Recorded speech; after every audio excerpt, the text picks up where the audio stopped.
Lancée par le président Kennedy dans les années 60, l'exploration spatiale s'apparente à une aventure héroïque pour conquérir ce qui reste le dernier territoire inconnu. Mais un matin de janvier 1986, le rêve tourne court et l'espace apparaît subitement comme dangereux et inhospitalier.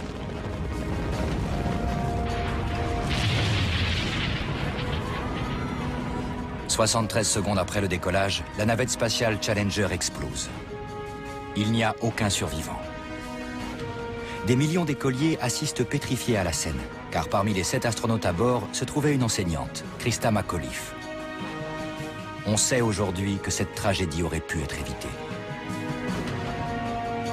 Elle a marqué un tournant dans la vie de Roger Boisjoli, l'ingénieur qui, à la dernière minute, a tout tenté pour empêcher le décollage. Dépêche-toi sur tout cela. Et vous allez envoyer 7 personnes là-haut avec des propulseurs défectueux.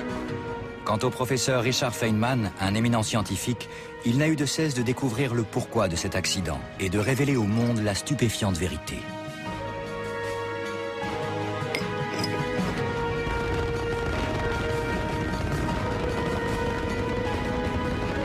Enfin, l'explosion de Challenger a provoqué une longue interruption du programme américain des navettes et a porté un coup terrible à l'un des plus grands rêves de l'humanité, la conquête de l'espace.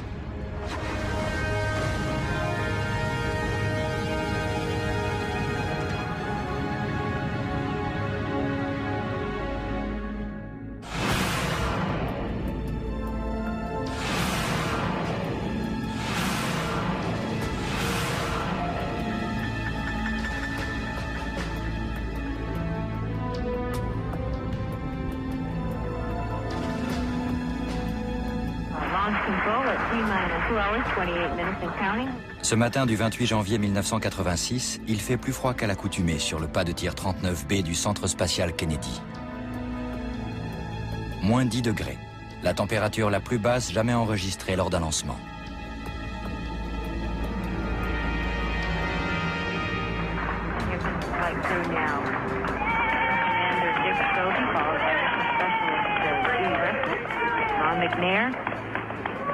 Pilot Mike Smith, followed by Krista McCullough, feature in space.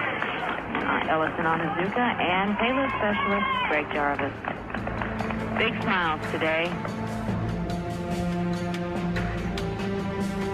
Ce jour-là, le rêve de prendre place à bord d'un vol spatial va devenir réalité pour une enseignante du New Hampshire. Christa McAuliffe est sur le point de devenir le premier professeur dans l'espace. Des millions d'écoliers vont suivre le décollage en direct.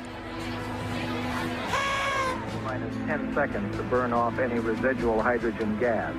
The flight instrumentation recorders have gone into the record mode. T-minus 2 minutes and 20 seconds, and we had the pilot Mike Smith has cleared and the liquid oxygen.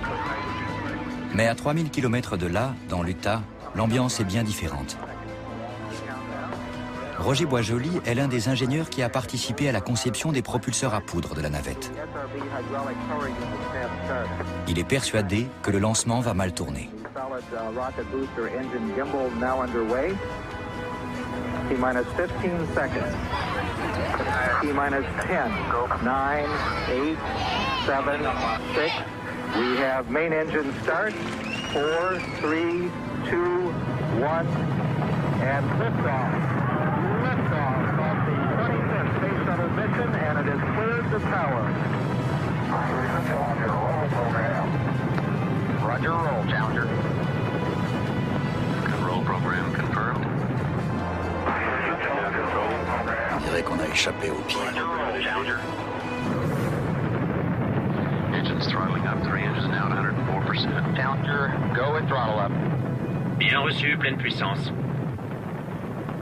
1 minute 15 secondes, vitesse 883 mètres à la seconde, altitude 16 668 mètres, distance du sol 12 964 mètres. Flight controllers here looking very carefully at the situation. Obviously a major malfunction. We have no downlink. We have a report from the flight dynamics officer that the vehicle has exploded. Flight director confirms that. We are looking at checking with the recovery forces to see what can be done at this point. Contingency procedures are in effect.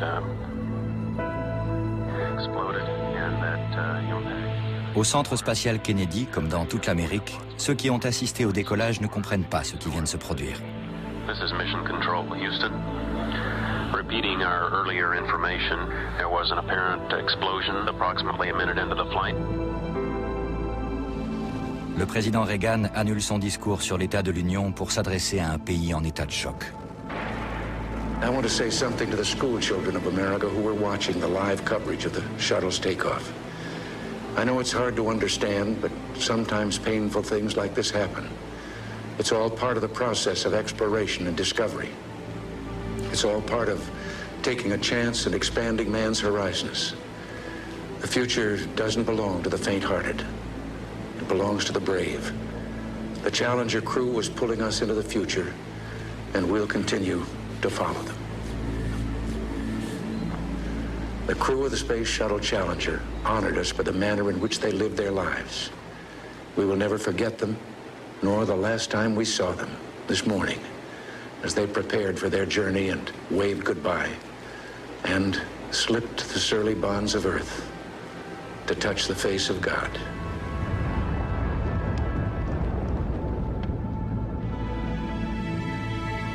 La perte de la navette Challenger est un drame national qui a coûté la vie à 7 astronautes. Parmi eux, une femme qui avait profondément touché le cœur des Américains. Christa McAuliffe avait été choisie dans le cadre d'un programme de relations publiques de la NASA.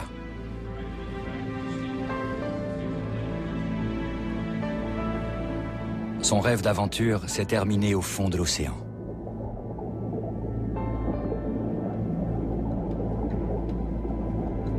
La navette Challenger est l'engin le plus complexe jamais construit jusqu'alors. Sur ses 2 millions de composants et ses milliers de circuits, lequel a présenté une défaillance?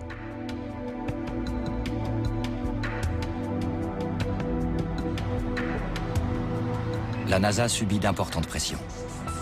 On lui demande de découvrir au plus vite ce qui s'est passé.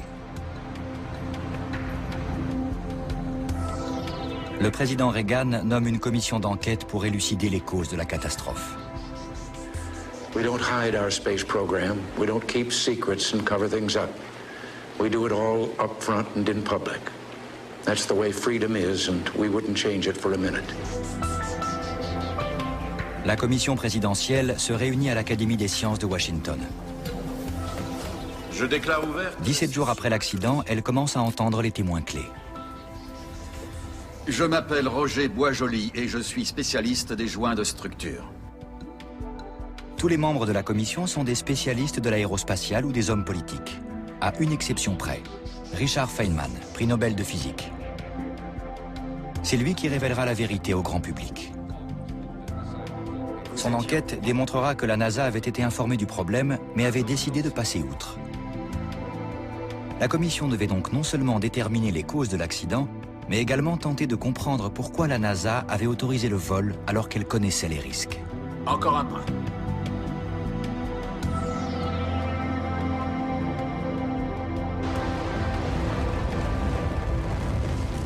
En explosant dans le ciel de Floride, la navette Challenger a fait 7 victimes. Mais tous n'étaient pas astronautes de métier. Christa McAuliffe avait été choisie pour être la première citoyenne dans l'espace. Pour elle, l'aventure avait commencé près de 2 ans auparavant, à Concord, dans le New Hampshire.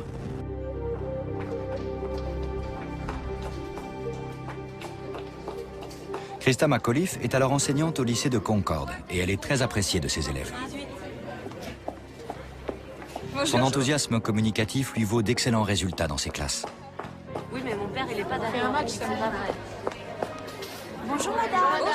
Elle enseigne l'histoire de la société américaine et s'intéresse notamment aux journaux intimes des femmes ordinaires qui, au XIXe siècle, sont parties avec leur famille à la conquête de l'Ouest. Trouvant leur récit édifiant, elle leur a consacré une série de cours qu'elle a intitulée « La femme américaine ». Voyez-vous, l'histoire, ce n'est pas que les hommes politiques, les généraux ou les explorateurs. L'histoire est aussi faite par ces femmes qui se sont occupées de leur famille pendant que les hommes exploraient le Far West. On a tous un grand rôle à jouer dans l'histoire, et dans ce cours, on va s'intéresser tout particulièrement à ces femmes américaines dont personne ne parle en temps normal. La jeune femme est une enfant de l'ère spatiale. Elle avait 13 ans lorsque John Glenn est devenu le premier Américain à graviter autour de la Terre. Sa fascination pour l'espace date de cette époque.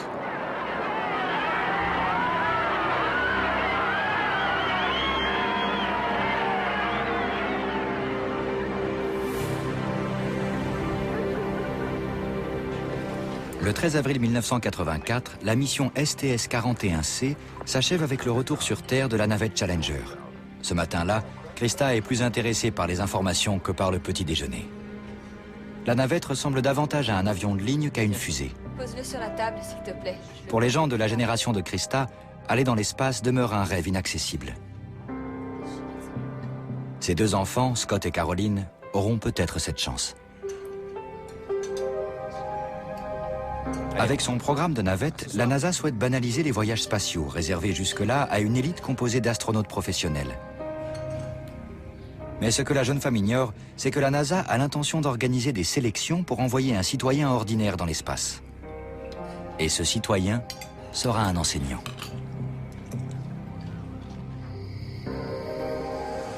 La nouvelle est rendue publique 4 mois plus tard.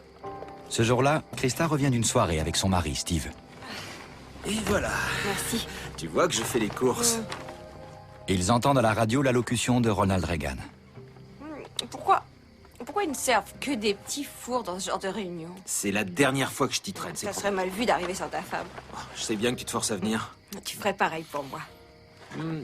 J'ai discuté avec... Aujourd'hui, j'ai demandé à la NASA de commencer à rechercher dans tous nos établissements d'enseignement primaire et secondaire le premier citoyen qui prendra part à notre programme spatial. J'ai voulu que ce soit un représentant de la fine fleur de la nation, un enseignant.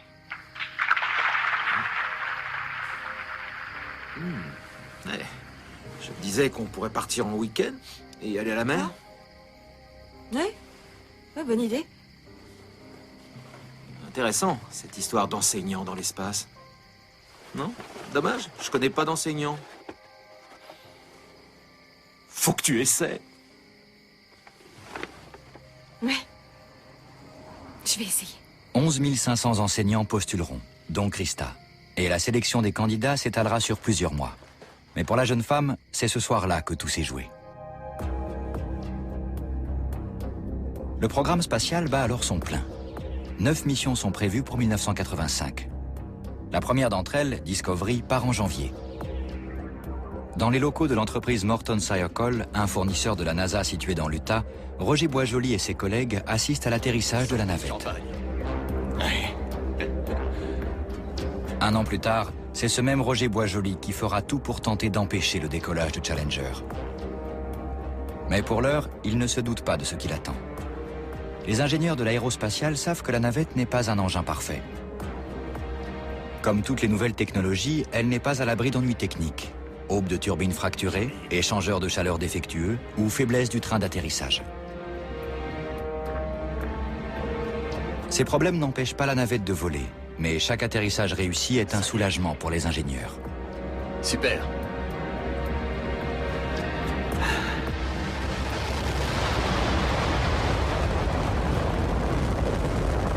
Morton Sciacol fournit à la NASA des propulseurs à poudre.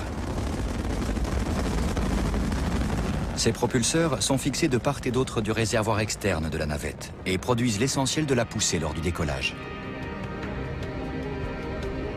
Il s'agit de grosses fusées composées de 5 segments conçus pour être réutilisés après chaque lancement. Le système d'emboîtement des segments doit être capable de supporter les forces colossales qui s'exercent lors de la mise à feu. Les segments sont étanchéisés par 2 joints en caoutchouc appelés joints toriques. Le bon fonctionnement des propulseurs dépend de la parfaite efficacité de ces joints. Et le travail de Roger Boisjoli consiste notamment à s'assurer qu'ils remplissent leur rôle.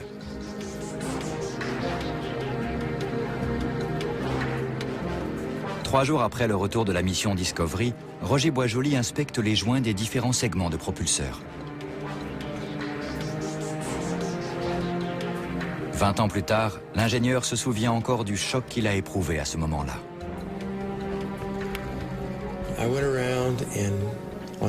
J'ai fait le tour du premier segment et j'ai découvert que le premier joint torique avait été endommagé par une énorme quantité de gaz de propulsion brûlant. Là, je me suis dit, 8 ou 10 secondes de plus, et c'était la fin.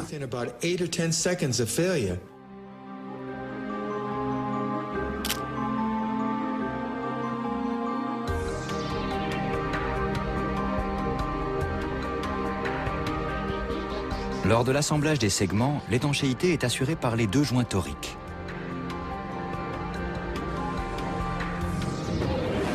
Ces joints sont conçus pour résister au gaz brûlant libéré à très haute pression par la combustion lors du décollage. Le premier joint devrait à lui seul être capable de remplir cette fonction. En cas de défaillance, le second est là pour prendre le relais. Les photos de Roger Boisjoli prouvent indiscutablement un défaut de conception. Des gaz chauds ont réussi à passer le premier joint et ont gravement endommagé le second. Comment cela a-t-il pu se produire? Une première explication vient immédiatement à l'esprit de l'ingénieur. J'ai tout de suite pensé, c'est sûrement dû au froid qui a précédé le lancement. Le lancement de Discovery s'est effectué dans des conditions inhabituellement froides. La température des joints n'était que de 11 degrés, un fait sans précédent dans l'historique des décollages. Pour être efficaces, les joints doivent être souples. Lors de la mise à feu, ils doivent pouvoir se dilater et se contracter afin d'assurer une étanchéité parfaite. Or, Roger Boisjoli a découvert une faille dans leur fonctionnement. Il y a eu une fuite des gaz de propulsion au niveau du premier joint. Heureusement, le second a contenu la fuite. Si cela n'avait pas été le cas, la navette aurait pu exploser. L'ingénieur informe immédiatement la NASA. L'agence spatiale américaine juge la situation acceptable, considérant la défaillance du joint comme une conséquence aberrante du froid. Le programme de lancement se poursuit. Préoccupé par ce problème, Roger Boisjoli effectue de nouveaux tests avec l'un de ses collègues de Morton Sciacol. À leur grande stupéfaction, les 2 hommes découvrent que les joints toriques ne sont pas fiables, même à température normale. Ils communiquent ces résultats à leur supérieur, mais sa réaction n'est pas celle qu'ils attendaient. Quand on est allé voir notre responsable, mon chef, pour lui dire ça, il nous a répondu que cette information était trop sensible et qu'il la tiendrait secrète. Vous n'avez pas idée de ce que ça fait de s'entendre dire ça, quand vous faites tout pour garantir la sécurité d'un vol spatial. Surtout venant de votre chef. L'ambitieux programme de la NASA met tout le monde sous pression, y compris les employés de Morton Sciacol. S'ils ne peuvent garantir leur technologie, la NASA risque de ne pas renouveler son contrat. Pas question donc de laisser filtrer une nouvelle alarmante. Ils n'ont pas voulu entendre parler de ça parce qu'à mon avis, ils voulaient s'assurer du renouvellement de leur contrat. À ce moment-là, ils étaient en négociation avec la NASA pour un contrat de plus d'1 milliard de dollars. Les semaines passent et l'inquiétude de Roger Boisjoli grandit. Il est persuadé que le programme spatial va tourner à la catastrophe. Bob, tu as lu mon rapport? Sur les joints toriques, Bob. Oui, à mon avis, il faut s'en occuper sans tarder. Ils étaient sacrément endommagés lors du dernier vol. Oui, Bob. Voilà. Fais comme tu veux. Tandis que l'ingénieur tente désespérément de se faire entendre, la NASA annonce la composition du vol Challenger suivant, prévu moins d'1 an plus tard. Francis Richard Scobie sera le commandant de la navette, responsable de la sécurité de l'engin et de l'équipage. L'homme a le profil idéal. Il a gravi les échelons de l'armée de l'air et est devenu pilote d'essai avant de rejoindre la NASA. En 1984, c'est lui qui pilotait la navette Challenger, mais ce sera sa première mission en tant que commandant. Sa veuve se souvient encore de son enthousiasme. Dick est arrivé fou de joie et m'a dit « Ils ont annoncé la composition de l'équipage pour le vol 51L. Et c'est moi le commandant. » On a fêté ça avec une bouteille de champagne ce soir-là. Les astronautes professionnels comme Scobie suivent un entraînement long et draconien. En 1984, pourtant, la NASA estime les vols suffisamment sûrs pour que des non-professionnels y participent.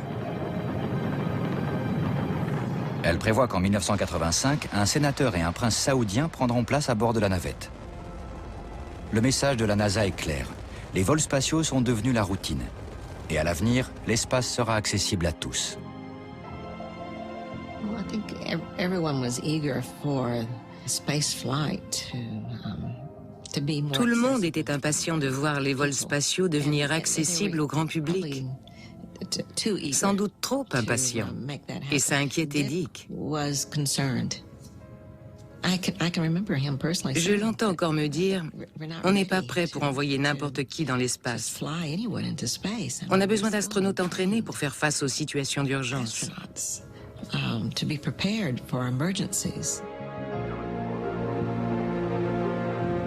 Mais la NASA a besoin d'argent, et donc du soutien du grand public.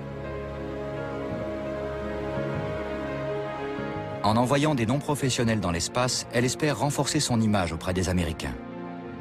L'annonce qu'un sénateur et un prince saoudien voleront à bord de la navette n'attire guère l'attention des médias. En revanche, l'idée d'envoyer un enseignant dans l'espace suscite immédiatement l'intérêt national. Exactement ce que recherchait la NASA. 2 mois après avoir envoyé sa candidature, Christa McAuliffe est convoquée à son premier entretien. Ce sera le début d'un processus de sélection à la fois long et éprouvant. À la veille du grand jour, la jeune femme oscille entre angoisse et excitation. Pour mettre toutes les chances de son côté, elle demande à son mari Steve de la filmer. C'est facile de relater l'histoire militaire, politique et économique d'un pays, mais l'histoire de la société, c'est autre chose. Beaucoup d'Américains ont l'impression que le programme spatial ne leur appartient pas. Et j'aimerais faire en sorte que ça change. En partageant avec eux ma perception de citoyenne ordinaire, découvrant l'espace depuis la navette. C'est bon, coupe. D'accord. Oh. Ces vêtements ne vont pas. Moi, j'ai trouvé ça très bien. Voyons. Qu'est-ce que tu penses de ça, chérie? Oh, hey, pas mal ça, mais j'aimais mieux l'autre. Oh, je vais pas m'en sortir. Et cet ensemble, ça irait? Et ça? Hein? C'est parfait. Ça ne va pas, il faut tout recommencer. Moi, j'ai trouvé ça très bien. Hé! Hé! Il y a un zoom. Tu peux m'apporter la robe bleue? Hein? La robe bleue! Ah oui. Ce sont elles qui préservent... La jeune femme passe haut la main la première étape. Et en l'absence d'hommes à la maison, c'est elle... Prenant exemple sur les pionnières de la conquête américaine, elle a dit au jury qu'elle comptait tenir un journal de son voyage dans l'espace. Sur les 11 500 postulants de départ, il n'en reste à présent plus que 114. Et Christa est toujours dans les rangs. Elle est en route pour réaliser son rêve.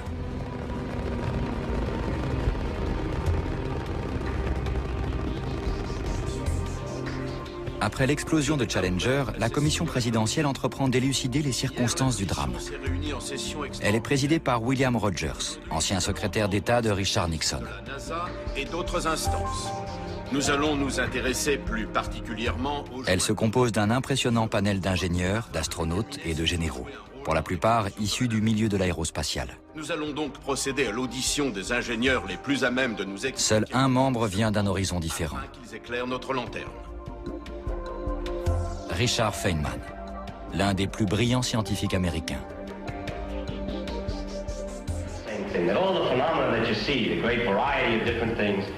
Can all be explained, perhaps, as different aspects of some underlying business, or some underlying laws, or some underlying simplicity. Richard Feynman a contribué à la mise au point de la bombe atomique et a reçu le prix Nobel de physique. Ce génie atypique possède un solide sens de l'humour et un amour immodéré pour les bongos. Le traitement contre le cancer qu'il suit à l'époque n'affecte en rien sa vivacité d'esprit.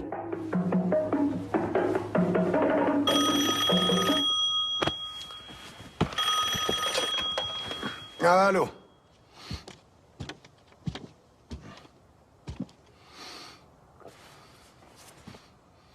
Inutile d'insister, Bill. J'ai passé ma vie à fuir les pontes de Washington, donc c'est pas aujourd'hui que je vais commencer à les fréquenter. Je vais réfléchir à ton offre, mais tu devrais vraiment faire appel à quelqu'un d'autre. Au revoir. C'est l'heure. Tiens. Qui était-ce? Tu te souviens d'un de mes anciens étudiants qui s'appelait Bill Graham? Non. Aujourd'hui, il est devenu administrateur adjoint de la NASA. Qu'est-ce qu'il voulait? Que je fasse partie de la commission d'enquête présidentielle sur l'explosion de Challenger. Et tu as dit quoi? Bah, j'ai dit non. J'ai passé ma vie à éviter les gens de Washington parce que je ne voulais pas être mêlé à leurs tractations et à leur lutte de pouvoir. Je crois que tu devrais dire oui. Oh, il y a plein d'autres gens tout aussi qualifiés. Il n'y a peut-être rien à trouver, mais s'il y a quelque chose, tu le découvriras. Personne ne peut faire ça aussi bien que toi. Tu essaies de faire appel à ma vanité? En général, ça marche. Tu le sais bien. On va bien voir ce qu'ils vont répondre à ça. Le voilà. Une idée de ce qui a pu provoquer l'accident, professeur? Oh, il y a tout un tas d'idées qui circulent, je n'aime pas spéculer. Professeur Feynman, qu'est-ce que vous pensez apporter à cette enquête? Les scientifiques comprennent parfois mieux le pourquoi d'un problème en le regardant sous un autre angle. Voilà ce que j'apporte, un autre angle. Que répondez-vous à ceux qui sont convaincus que cette commission est un écran de fumée? Avant-hier, j'étais avec des spécialistes de l'aérospatiale, des ingénieurs de grand talent qui discutaient d'un problème. Et ce qui posait problème était décrit comme étant une pressurisation induisant une vorticité de nature oscillatoire. Vous voulez dire un souffle? Oui, c'est ça, un souffle. Ce n'est pas des nuages de fumée dont il faut se méfier, c'est de la vérité obscurcie par Dieu sait quel jargon technique. C'est peut-être ça que je peux apporter. Je ne me laisse pas abuser par le langage de la science.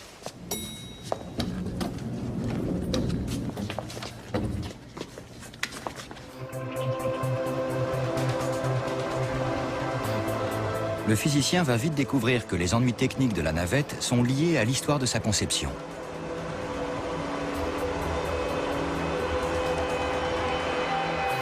Après le programme Apollo, la NASA a besoin d'une nouvelle génération de vaisseaux spatiaux, plus efficaces et moins onéreux.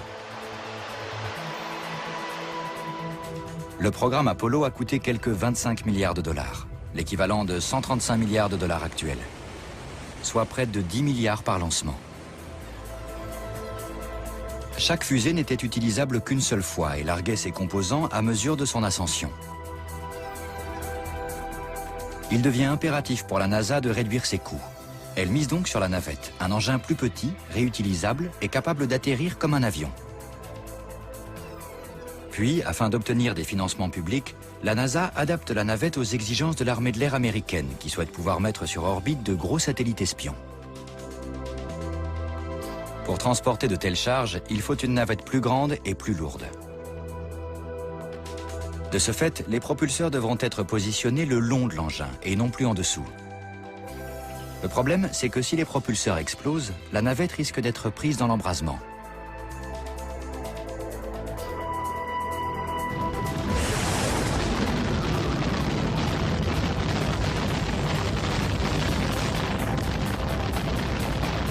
Au moment de sa construction en 1981, la navette est une petite merveille de technologie. Mais ce n'est plus le vaisseau que la NASA souhaitait à l'origine, et il est beaucoup moins sûr. L'Agence spatiale américaine voulait un engin destiné à banaliser les vols dans l'espace, mais en 1985, elle a déjà bien du mal à le faire décoller. Elle doit cependant s'accommoder de ce cahier des charges contraignant. Le public, lui, assiste fasciné à chaque lancement, comme si l'espace n'était plus qu'à quelques heures de navette de la Terre.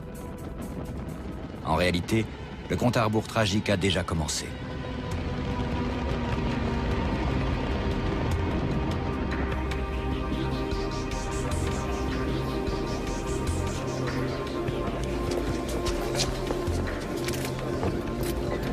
Mesdames et messieurs, j'ai l'honneur d'ouvrir et de présider cette première session de la commission présidentielle qui va enquêter sur l'accident de la navette Challenger. Et je voudrais commencer par quelques remarques préliminaires. Nous avons convenu... La NASA donne à la commission 18 raisons possibles pour expliquer l'explosion de la navette. Lors des auditions, l'attention des commissaires se concentre assez vite sur les propulseurs à poudre. Mais Richard Feynman s'aperçoit que ses collègues sont dépassés par le jargon technique. En tant que physicien, il sait que tout peut avoir une explication simple.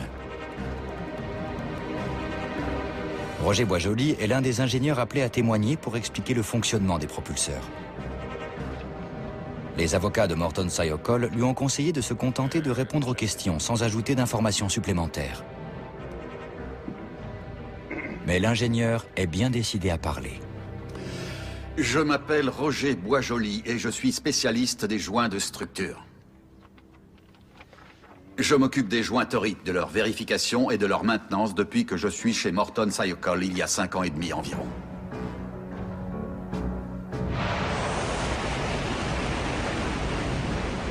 La NASA et Morton Sayokol savaient déjà que le problème venait des propulseurs.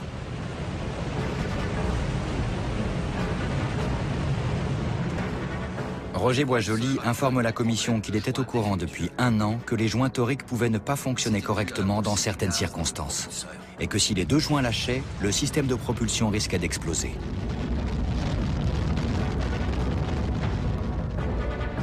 Pour la commission, cette révélation constitue le premier indice d'un défaut de conception de la navette.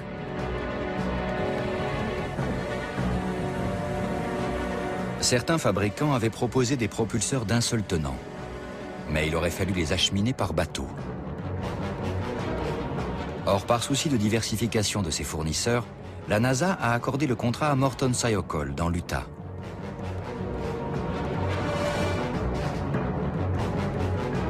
L'Utah n'ayant pas d'accès à la mer, l'acheminement devait se faire par voie ferrée. Les propulseurs ont donc été construits en plusieurs segments destinés à être assemblés en Floride avant le lancement.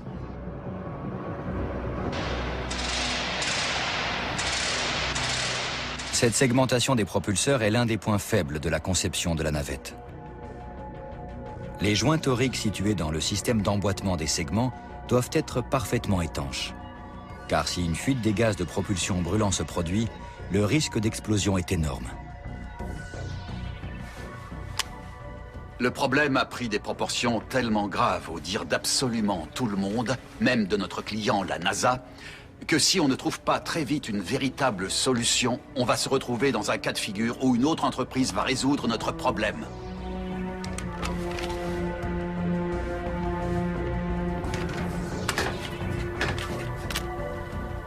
Durant tout le printemps 1985, Roger Boisjoli tente d'alerter sa hiérarchie sur la question des joints. C'était comme si je m'adressais à un mur. Il n'y avait pas de réponse, pas de réaction, pas d'émotion, rien.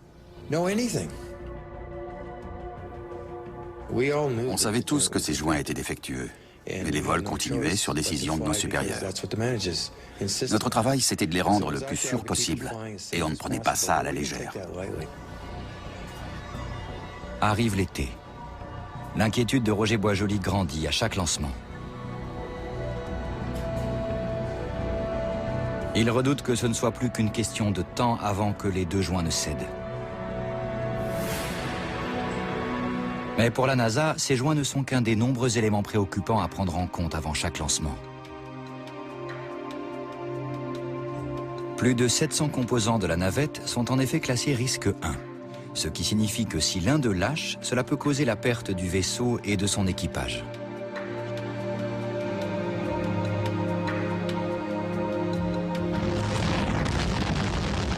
Les ingénieurs savent que la navette est encore un engin expérimental et leur travail consiste à détecter et à résoudre les dysfonctionnements pour qu'elle puisse continuer à voler. Judd Lovingood était responsable de l'ingénierie à la NASA et c'est par centaines que les problèmes arrivaient sur son bureau.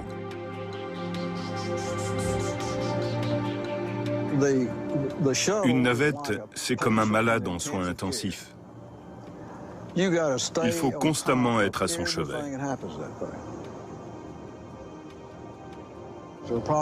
Il y avait des problèmes sur les moteurs principaux, des fissures au niveau de l'échangeur de chaleur, des problèmes de roulement aussi.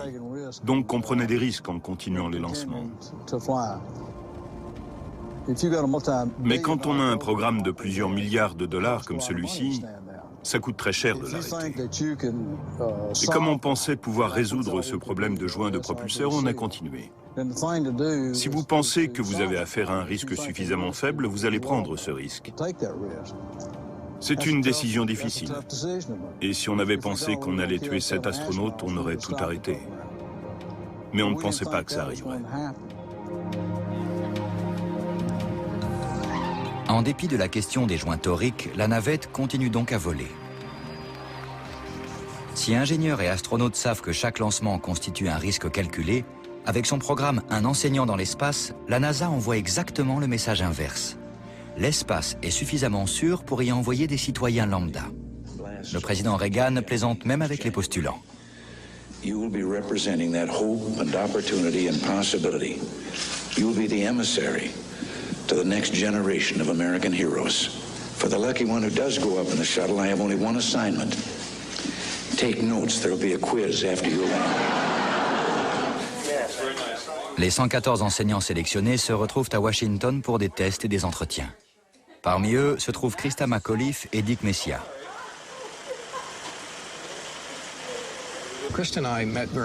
J'ai tout de suite sympathisé avec Christa parce qu'on venait tous les deux de Nouvelle-Angleterre. Certains de ces enseignants avaient gravi les plus hauts sommets du monde. D'autres avaient traversé l'Atlantique ou obtenu des décorations. Et Christa et moi, on se disait, mais qu'est-ce qu'on fait là? Donc on a décidé de profiter de ce cadeau qu'on n'avait rien fait pour mériter. Comme on n'irait vraisemblablement pas plus loin, on s'est dit, autant s'amuser. Après 6 jours palpitants à Washington, Christa regagne son domicile, convaincue que pour elle, l'aventure s'arrêtera là. Mais 2 jours plus tard, elle reçoit un appel de la NASA.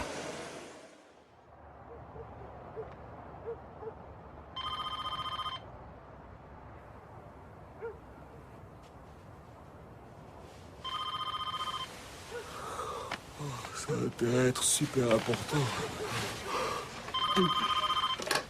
Allô? Qui est à l'appareil? Moi? D'accord. Oui, merci, au revoir. Qu'est-ce qui se passe? Rien. T'es dans les 10 finalistes. Si tu me fais marcher, t'es mort.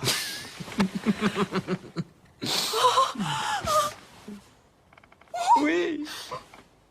Je vais aller faire du café. D'accord. J'y vais. D'accord.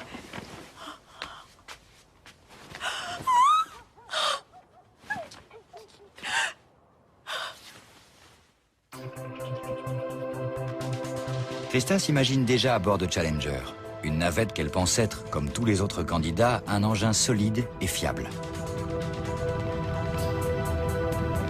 Mais la NASA a pris du retard sur son programme de lancement. Et ce que Christa ignore, c'est qu'en coulisses, les ingénieurs doivent faire face à une multitude d'ennuis techniques.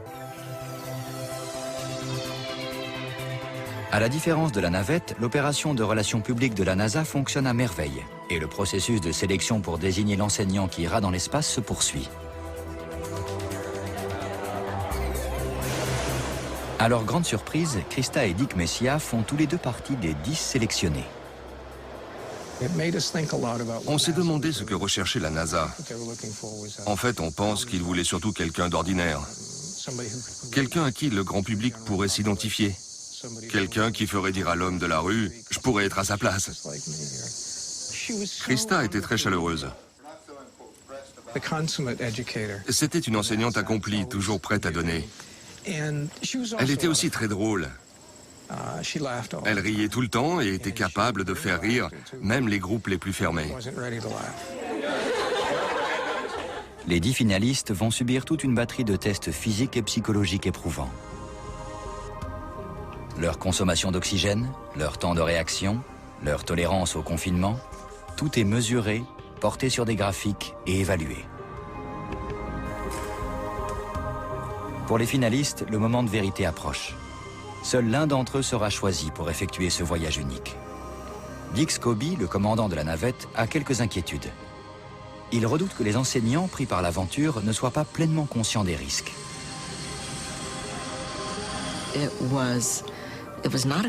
Ce n'était pas un appareil conçu pour emmener des passagers faire un tour dans l'espace. Mais Dick savait très bien que les relations publiques de la NASA faisaient tout pour embellir le tableau et créer l'événement autour de ces vols. Donc, en le voyant aussi inquiet, je lui ai demandé s'il ne se sentirait pas mieux en allant parler à ses enseignants, à ses 10 finalistes.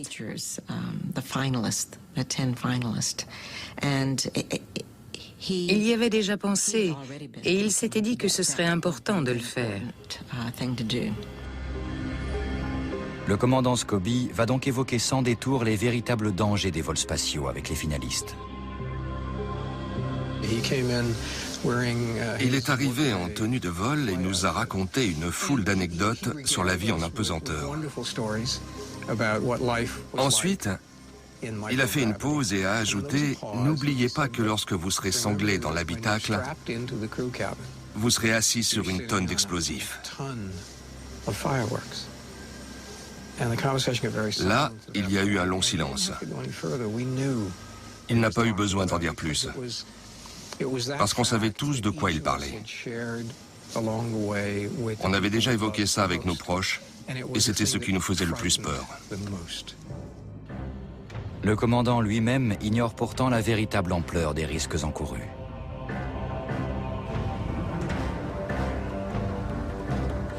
Lors des auditions de la commission, Richard Feynman apprend que si les responsables de la NASA estimaient les risques d'une défaillance de la navette à 1 sur 100 000, les ingénieurs comme Roger Boisjoli les estimaient plutôt à 1 sur 100.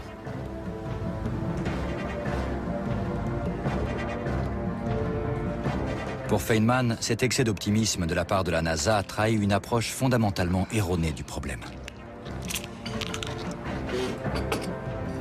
Il est bien décidé à prouver que l'explosion de Challenger n'est pas seulement due à une défaillance technique, mais également à une erreur humaine.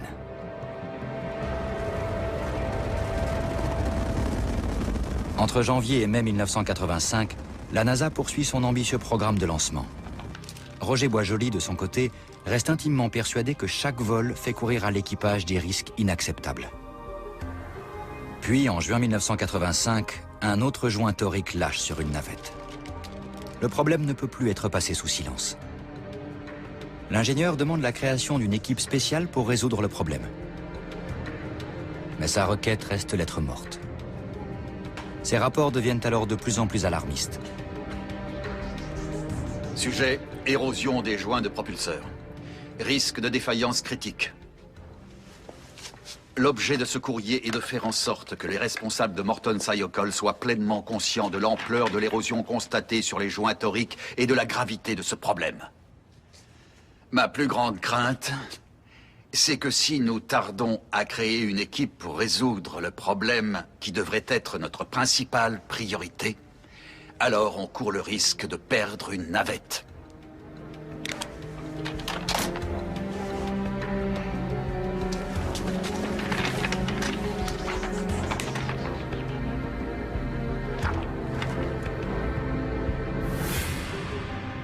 Si on a écrit tous ces rapports, c'était pour essayer de faire bouger un peu la situation.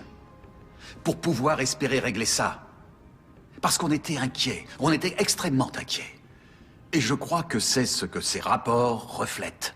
Ils reflètent de la frustration et de l'inquiétude. L'insistance et l'agressivité de l'ingénieur commencent à agacer les responsables de Morton Sayokol.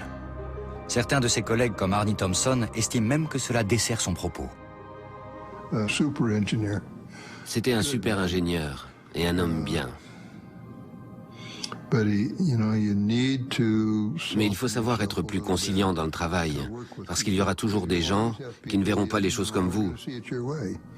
Il faut être patient et plus tolérant avec eux, et essayer de les convaincre petit à petit.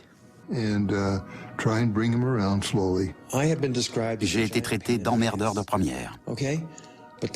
Mais c'était ceux qui disaient ça de moi qui venaient me chercher quand il y avait un souci, parce qu'ils connaissaient mes compétences et mon expérience. Le 19 juillet, l'ingénieur apprend enfin une bonne nouvelle. Alors, Roger, ton équipe spéciale, on a finalement décidé de te l'accorder. Enfin, depuis le temps qu'on la demandait. Et c'est officiel comme démarche. C'est officiel. L'équipe? Je m'en occupe.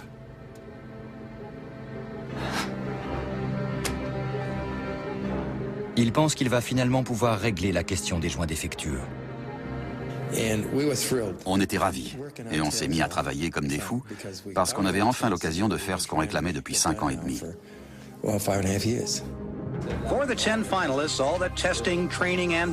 Le jour où Roger Boisjoli obtient son équipe spéciale, Christa McAuliffe apprend elle aussi une bonne nouvelle. Elle a été désignée à l'unanimité pour partir dans l'espace.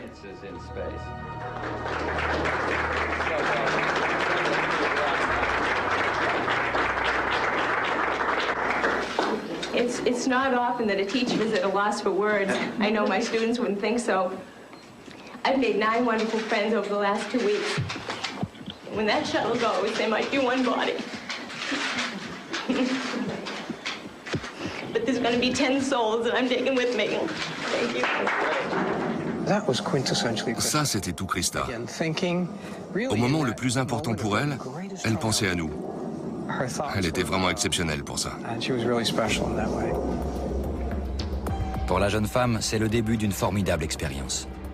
Elle s'entraînera bientôt avec l'équipage de Challenger. Mais tandis que Christa est aux anges, Roger Boisjoli, lui, déchante, en découvrant que l'équipe spéciale qu'on lui a promise a les mains liées.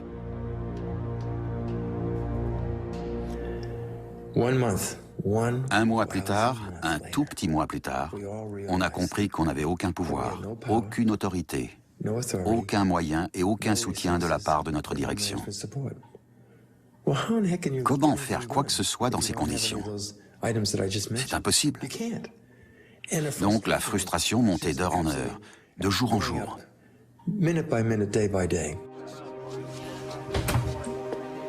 Et voilà, vous allez me goûter ça.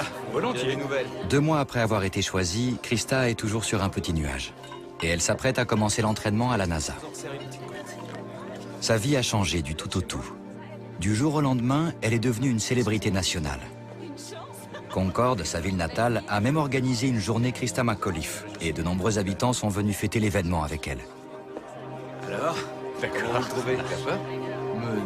Son départ pour l'espace et sa nouvelle vie d'astronaute sont sur le point de devenir réalité. Il est temps pour elle de dire au revoir à sa famille et de quitter le New Hampshire. Christa? Oui? Tu devrais aller parler à Scotty. Je crois qu'il a besoin de sa maman aujourd'hui. D'accord. Ouais. Allez, Carole, viens avec papa, ma chérie. Je t'attrape et... Oh, mais qu'est-ce que tu es grande maintenant. Oui, d'accord.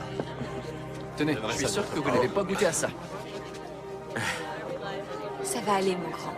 Tu sais, je ne serai pas partie longtemps, juste quelques mois. Chérie.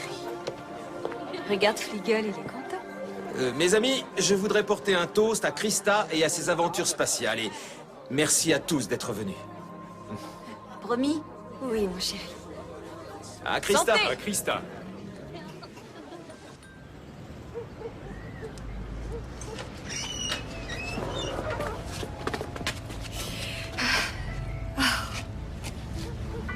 Tu me fais un gros bisou. Oh, chérie. Tu peux emmener Fliegel dans l'espace? Je vais voir ce que je peux faire.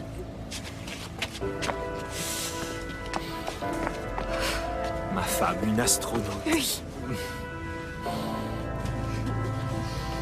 C'est... Ah, je t'avais pas signé pour ça. Un type hier m'a demandé un autographe.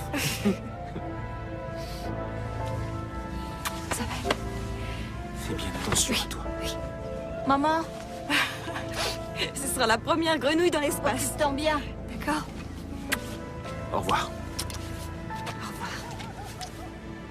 Ok. Au revoir. Au revoir. Au revoir.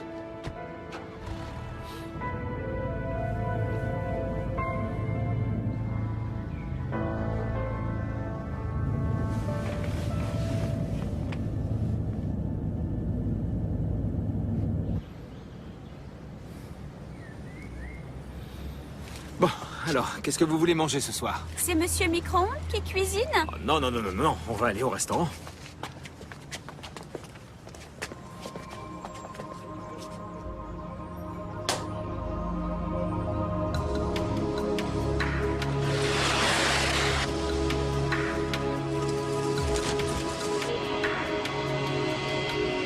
En plus de Dick Scobie et de Christa McAuliffe, l'équipage de Challenger se compose du pilote Michael Smith, des spécialistes de mission Ellison Onizuka, Judith Resnick et Ronald McNair, ainsi que du spécialiste de charge utile Greg Jarvis. Krista a 4 mois pour apprendre ce que tous savent déjà. Et elle en savoure chaque seconde.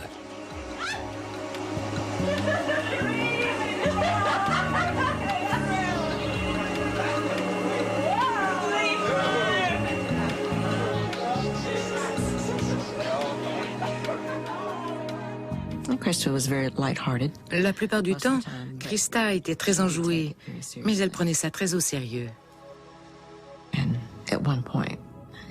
À un moment donné, elle m'a demandé si je pensais que les vols spatiaux étaient sûrs.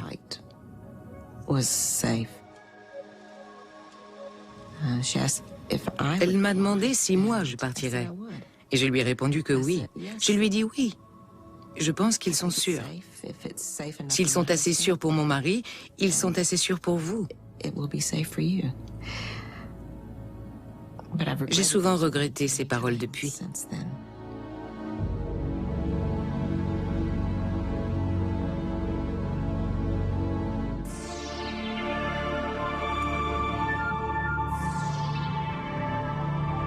Janvier 1986. Le décollage de Challenger est prévu pour le dimanche 26 janvier, soit presque un an jour pour jour après que Roger Boisjoli a découvert les premiers joints toriques endommagés.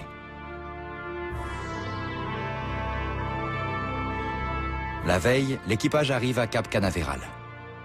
Il a quitté sa base de Houston pour prendre part à la traditionnelle fête de départ sur la plage. Avant chaque lancement, les familles des astronautes se réunissent dans une maison sur la plage et on pique-nique tous ensemble. Mais comme il ne faisait pas très chaud, Dick a voulu marcher un peu sur la plage. Donc on est parti vers la gauche en direction de l'orbiteur qui était prêt à décoller. Il scintillait dans la lumière. C'était magnifique.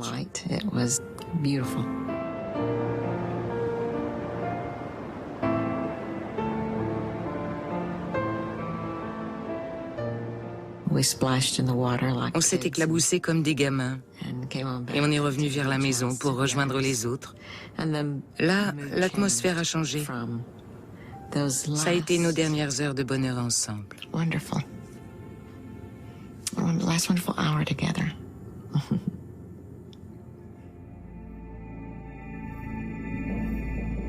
La nuit précédant le décollage, des orages s'abattent sur la zone, obligeant la NASA à repousser le vol. Le lancement est reprogrammé 24 heures plus tard, le lundi 27. À ce moment-là, Krista commence à ressentir les effets du stress. Le dimanche soir, Greg Jarvis et elle ont du mal à trouver le sommeil. Ils dénichent des vélos et partent faire un tour dans le centre spatial Kennedy.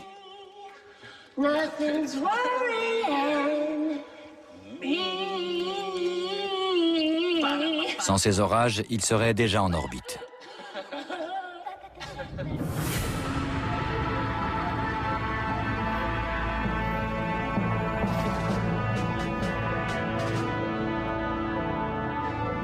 Le lundi matin, Krista et les autres membres d'équipage prennent place à bord de la navette. Mais il y a un autre problème. Cette fois avec la poignée extérieure de la trappe d'accès. Le compte à rebours est interrompu tandis que les ingénieurs évaluent la situation. La poignée est coincée.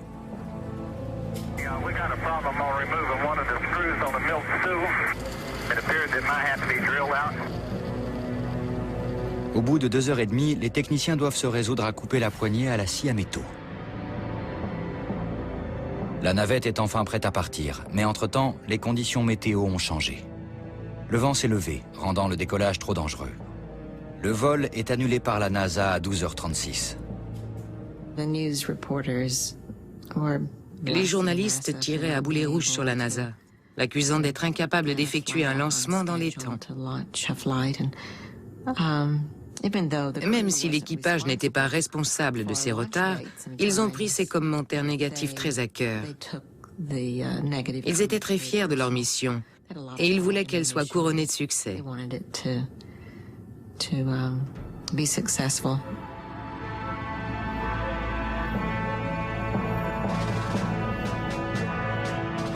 Le vol est à nouveau repoussé au mardi 28 janvier.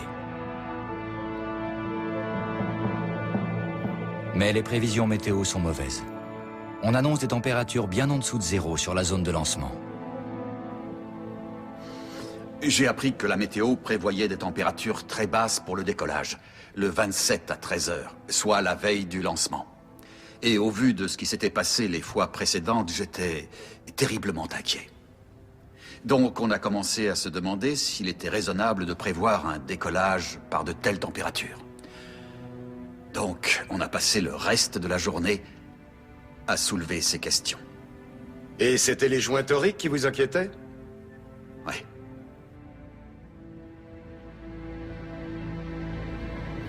Le décollage est prévu dans moins de 24 heures. Et à la NASA, la pression monte. On annonce une température de moins 10 degrés. Aucune navette n'a encore pris son envol par un froid pareil. Mais repousser une nouvelle fois le décollage serait embarrassant. Il faut prendre une décision. Le temps est compté. La NASA doit effectuer le lancement le lendemain à 12h38 au plus tard pour pouvoir atteindre la bonne orbite.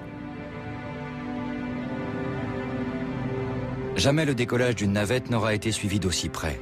Et cette médiatisation est due à la présence de Christa McAuliffe. Tout va dépendre des conditions météo.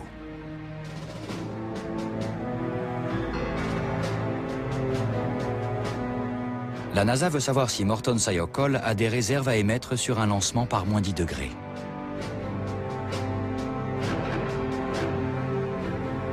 À 13 h, ce lundi 27, soit peu de temps après l'incident de la poignée, la NASA appelle Morton Sayokol. Au bout du fil, Arnie Thompson, le collègue de Roger Boisjoli.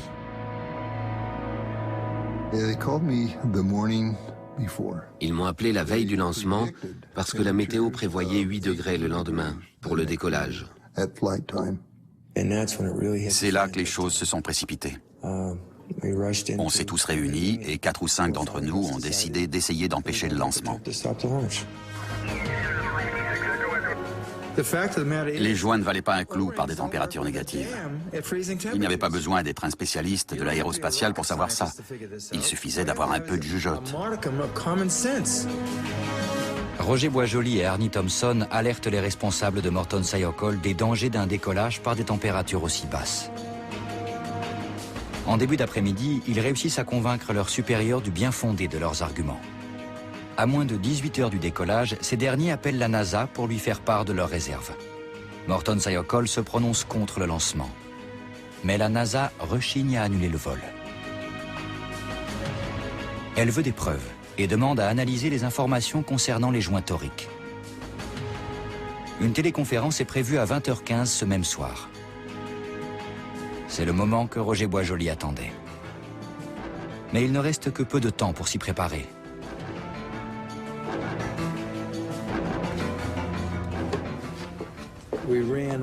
On a couru à nos bureaux pour fouiller dans nos armoires et nos dossiers.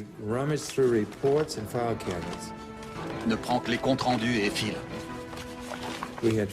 On a eu 45 malheureuses minutes pour préparer la réunion technique la plus importante de notre carrière. On va y aller. Je te rappelle pour te dire... Raccroche, on y va. Oui, il faut que je te laisse. Au revoir.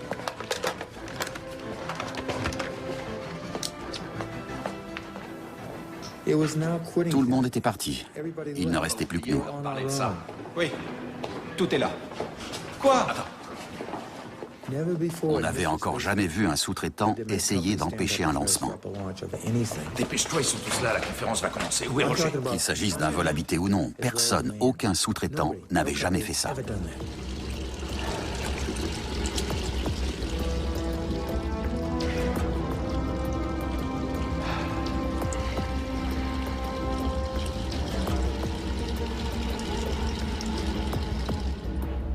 Après un an de rapports et de coups de téléphone, Roger Boisjoli a enfin l'occasion d'empêcher un éventuel drame de se produire.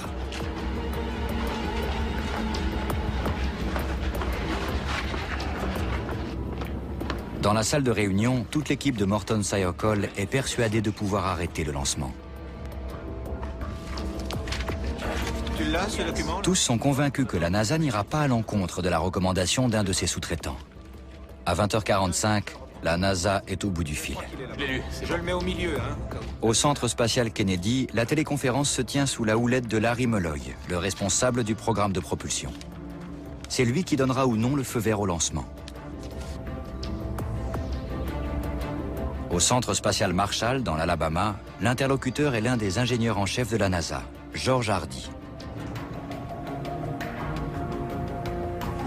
Je vais l'ajouter au dossier. Chez Morton Sayokol, la cellule de crise se compose du directeur général Gerald Mason, du directeur adjoint du programme de propulsion Joe Kilminster et du directeur adjoint de l'ingénierie Bob Lund. Pourquoi? Lorsque la téléconférence débute, le lancement est programmé moins de 14 heures plus tard. On va faire ça en attendant. La vie des 7 astronautes est suspendue à cette simple question. Comment les joints toriques se comporteront-ils sous l'effet des températures négatives prévues pour le lancement? Avec le froid, les joints toriques ne sont plus aussi élastiques. Leur étanchéité n'est pas garantie. En fait, ça reviendrait à mettre une brique pour boucher une faille au lieu d'une éponge. Le mastic aussi va s'en trouver affecté. Il sera plus épais et moins visqueux. Le temps de réaction des joints va également être plus long. Et si c'est le cas, on va avoir un gros problème au niveau de l'étanchéité. Le principal risque étant que la pressurisation ne se fasse pas. Donc, en cas de lancement par ce froid, ni le premier joint ni le second ne vont être en mesure de fonctionner correctement. Une demi-heure plus tard, l'exposé des faits est terminé. Et les ingénieurs de Morton Sayokol sont confiants. Votre compte-rendu du problème me laisse franchement dubitatif, Sayokol. Si je comprends bien, vous nous déconseillez d'effectuer un lancement au-dessous de 11 degrés, alors que vos informations concernant ces joints suggèrent qu'il y a déjà eu des fuites quand on a lancé à 24 degrés. Mais le froid aggrave considérablement le risque de fuite au niveau des propulseurs. Larry Mulloy demande alors ce que préconise Morton Sayokol. C'est à Joe Kilminster de répondre. Je n'étais pas du tout certain qu'il allait s'en tenir à l'avis général qui était d'annuler le lancement. Mais à ma grande surprise, Kilminster a dit: étant donné la situation, je crois que nos conclusions sont claires. Morton Sayokol ne peut pas recommander un lancement par une température inférieure à 11 degrés Celsius. À ce moment-là, je me suis écrié intérieurement: oui. J'étais absolument fou de joie. Ça a duré environ 10 secondes. Nom d'un chien, Morton Sayokol, qu'est-ce que vous voulez que je fasse? Que je reporte le lancement au mois d'avril? Vous êtes en train de remettre en question tous nos critères de lancement. Joe, ça fait maintenant 4 ans qu'on travaille ensemble. On connaît les caractéristiques de ces joints telles qu'elles ont été décrites et acceptées par Sayokol, acceptées par moi et par les responsables de la NASA les plus haut placés. Réfléchissez-y. Ce sont vos données. Une personne extérieure n'aurait pas trouvé ces propos très parlants. Mais nous, en tant que fournisseurs, on savait très bien ce que ça voulait dire. Vous êtes en train de foutre en l'air mon planning de lancement. Morton Sayokol ne peut qu'émettre une recommandation. Seule la NASA est habilitée à reporter un lancement. Larry Mulloy demande alors son avis à George Hardy, au centre spatial Marshall. Quand George prenait la parole, tout le monde l'écoutait, parce que c'était l'un des ingénieurs en chef les plus respectés. Sayokol, je suis consterné. Mais je n'irai pas contre l'avis d'un sous-traitant. Je crois qu'il vaut mieux reporter le décollage. C'était le deuxième non au lancement. Il ne voulait pas passer outre la recommandation du sous-traitant. Mais le fait qu'il dise qu'il était consterné, c'était de très, très mauvais augure. Le contrat d'1 milliard de dollars toujours en négociation avec la NASA fait peser une énorme pression sur les responsables de Morton Sayokol. C'est à ce stade qu'intervient le directeur général Gerald Mason. Joe, demande-lui si on peut discuter 5 minutes entre nous. Larry, on peut se concerter 5 minutes? Oui, allez-y. Là, il va falloir qu'on se décide. Réexaminons nos données en considérant le point de vue de Molloy. S'ils effectuent le lancement sans tenir compte de la température, on ne sait absolument pas ce qui peut se passer. Et même en se basant sur un décollage à 4 degrés, on n'a pas la moindre donnée de référence sur les joints et on n'a aucune idée de ce qui peut se passer. Procéder à un lancement par un froid pareil, ce n'est ni plus ni moins que de la roulette russe. On a déjà évoqué ces problèmes de froid. On ne va pas y passer la nuit. Stupéfaits, les ingénieurs se voient écartés des discussions. Lorsque les 5 minutes se transforment en une demi-heure, il ne fait plus aucun doute que les responsables sont en train de changer d'avis. Arnie Thompson, le collègue de Roger Boisjoli, fait alors une dernière tentative désespérée pour empêcher le lancement. Pendant qu'ils discutaient entre eux, j'ai compris ce qui était en train de se passer. Donc j'ai fait quelque chose que je ne referai certainement jamais. J'ai attrapé toutes mes données, je me suis approché du centre de la table où il y avait une chaise vide, et j'ai tout repassé en revue devant eux aussi rapidement que j'ai pu. Les informations concernant la résilience des joints, tout ce qui s'y rapportait, y compris mes doutes quant à leur efficacité même à température normale.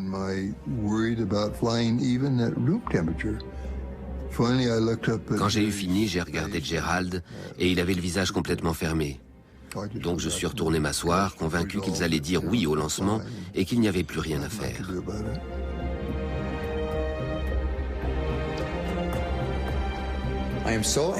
J'étais tellement en colère, je me sentais tellement impuissant que je leur ai mis mes photos sous le nez en hurlant.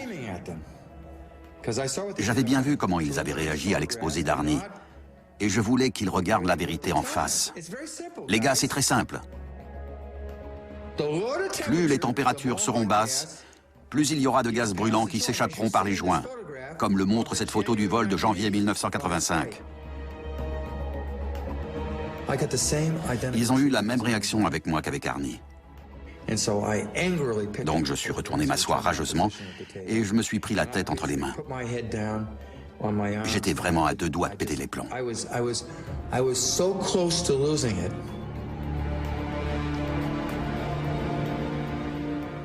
On va voter. Qui est-ce qui se prononce en faveur d'un décollage? Joe? Toutes les données qu'on avait, 14 graphiques, dont un était même en couverture d'un rapport, allaient dans le même sens. Impossible de programmer un lancement avec ces informations-là. Il fallait être complètement demeuré pour ne pas comprendre ça.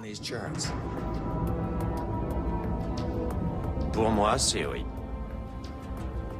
C'était au directeur adjoint de l'ingénierie de se prononcer et on lui a mis la pression pour qu'il change d'avis.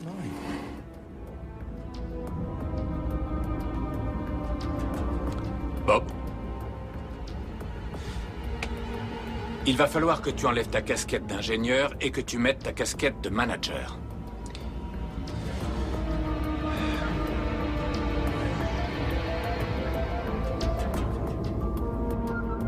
Allô, Kennedy?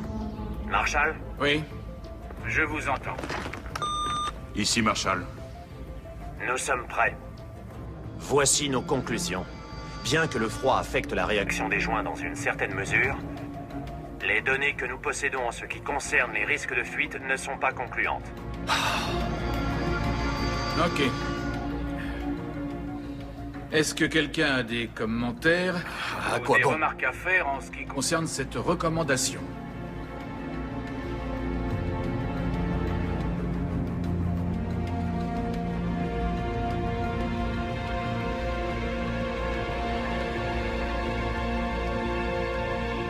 Ce silence aura de terribles conséquences. Pour la NASA, il signifie « vous avez le feu vert ». Dans une réunion comme ça, quand on demande si quelqu'un n'est pas d'accord avec la décision de lancer et que personne ne dit rien, ça veut dire que tout le monde est d'accord. Si quelqu'un avait été contre, il aurait dû parler. Bon, on refera une réunion avec tout le monde après le décollage. Leur silence signifiait qu'ils étaient tacitement d'accord. Peu importe ce qu'ils disent aujourd'hui ou ce qu'ils clament depuis 20 ans, ils ont donné leur accord au lancement. Au revoir. La possibilité d'une défaillance était là. Mais elle ne s'était pas encore produite. Donc c'est facile de dire après coup « Pourquoi vous n'avez pas fait ceci ou cela ?» Mais sur le moment, j'ai estimé que j'avais dit tout ce que j'avais à dire à mes responsables et que je ne pouvais rien faire de plus. Mais peut-être que j'aurais dû me lever en hurlant.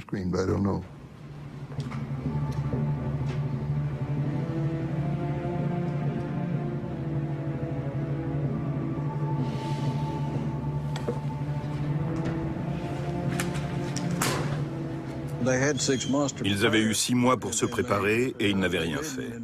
Donc ils n'allaient pas le faire en 1 heure. Je regrette vraiment la décision qui a été prise, mais étant donné les informations qu'on avait à la NASA, on a pris la décision qu'il fallait prendre. Quand j'ai ouvert la porte du garage de ma maison de Willard, la première chose que ma femme m'a dite, c'est « Qu'est-ce qui ne va pas ?» J'ai répondu « Rien, chérie, j'ai passé une super journée. On a fait une réunion et ils vont lancer la navette et tuer les astronautes. Mais à part ça, tout va bien. »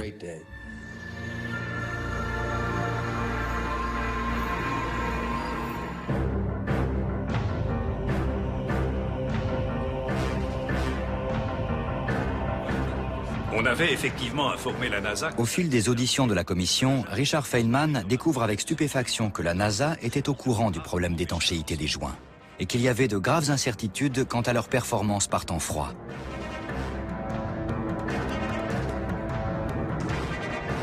Cinq jours après le début des auditions, le New York Times révèle l'affaire. Le lancement est reporté à plusieurs reprises.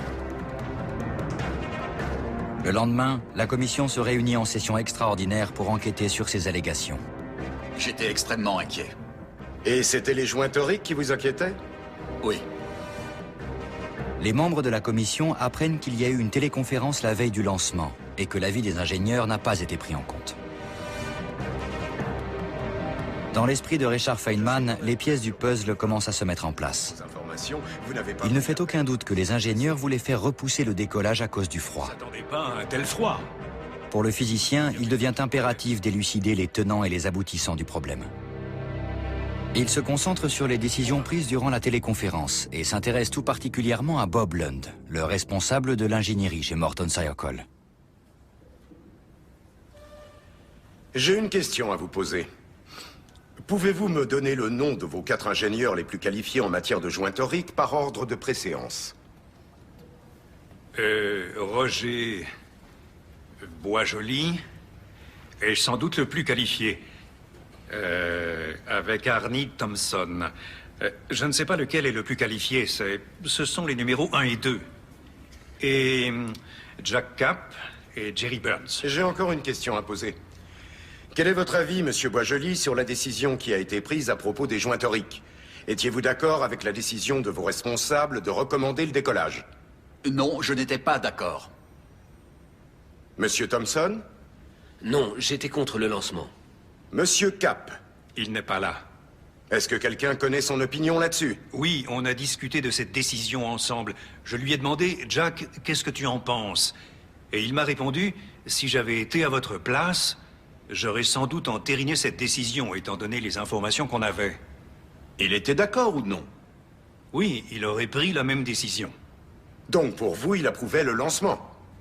Oui, il approuvait le lancement. Il a été assez clair à ce sujet. Et le 4e homme? Jerry Burns, je ne sais pas. Donc, sur les 4, on a un « je ne sais pas », un « peut-être que oui » ou « très certainement oui », et 2 que vous avez vous-même décrits comme étant les meilleurs spécialistes des joints toriques, qui ont dit non. J'ai toutes les informations que je voulais. Merci, ce sera tout. Feynman est convaincu que les 2 ingénieurs avaient raison et que c'est bien le froid qui a été à l'origine du problème.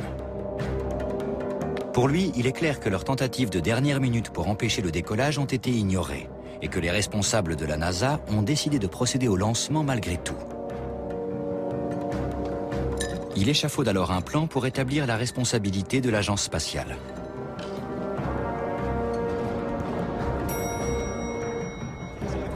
Suite aux révélations du New York Times, les médias ne lâchent plus les membres de la commission. C'est vrai? Professeur, accordez-moi une minute. Ah, désolé, il faut vraiment que j'y aille. On s'y intéresse pour la première fois. Feynman va alors se livrer à un édifiant petit rappel des lois de la physique. Oui, j'aimerais un verre d'eau avec des glaçons, s'il vous plaît. L'interruption est terminée, la séance va reprendre. Morton Sayokol a fourni des échantillons de joints toriques à la commission pour qu'elle puisse les examiner. C'est maintenant Larry Mulloy, le responsable du programme de propulsion de la NASA, qui est sur le grill.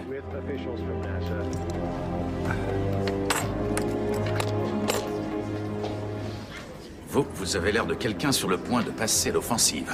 Oh, j'ai en tête une petite expérience qui devrait être assez parlante. Sous les yeux des médias du monde entier, le prix Nobel de physique réalise une petite expérience pour démontrer le défaut de conception fatidique. Cette espèce de morceau de caoutchouc que vous appelez joint torique et que vous nous avez donné à examiner, il a pour fonction de se contracter et de se dilater pour rester en contact avec le métal et empêcher une fuite, c'est bien ça? C'est exact. Et s'il n'était pas là, ou s'il n'était pas en contact avec le métal, ça voudrait dire que l'étanchéité ne serait pas assurée et qu'il y aurait une fuite. Oui, il y aurait toujours le mastic. Mais la pression exercée par le moteur est de 900 PSI environ et de 1000 PSI lorsque les moteurs sont à pleine puissance. À lui seul, le mastic supporterait dans les 200 PSI. Donc on ne peut pas remplacer ce joint par un autre matériau qui ne reprendrait pas sa forme initiale quand on l'écraserait. Il faut absolument que ce soit un matériau qui ait cette propriété d'expansion pour pouvoir s'adapter à la déformation du métal lors du décollage. C'est pour ça qu'on utilise des joints en caoutchouc, parce qu'ils sont capables d'absorber le jeu du support tout en restant étanches, c'est bien ça? Tout à fait. Donc pour que des joints remplissent leur fonction, il faut impérativement qu'ils soient en caoutchouc et pas en matière rigide. C'est exact. Parce que s'ils étaient rigides, les vibrations et la pression les déplaceraient, alors que le caoutchouc, grâce à ses capacités d'expansion, reste en contact. C'est ça. Donc il est important qu'ils aient cette capacité d'expansion. Tout à fait. Et si les joints perdaient cette résilience pendant une seconde ou deux, ça serait suffisant pour provoquer une situation extrêmement dangereuse. Tout à fait. Eh bien, j'ai pris un morceau de joint que vous nous avez donné, et je l'ai mis dans de l'eau glacée. Là, j'ai découvert que lorsqu'on exerce une pression sur ce joint, et puis qu'on la relâche, il ne revient pas en place, il reste dans la même position. Ce qui veut dire que ce morceau de caoutchouc perd sa résilience pendant quelques secondes lorsqu'il est soumis à une température de 0 degré. J'imagine que ça a quelque chose à voir avec notre problème. L'instant est mémorable. La démonstration de Feynman a rendu le problème technique aisément compréhensible pour tout le monde. Si les choses étaient aussi simples, pourquoi la NASA a-t-elle ignoré les mises en garde de Morton Sayokol?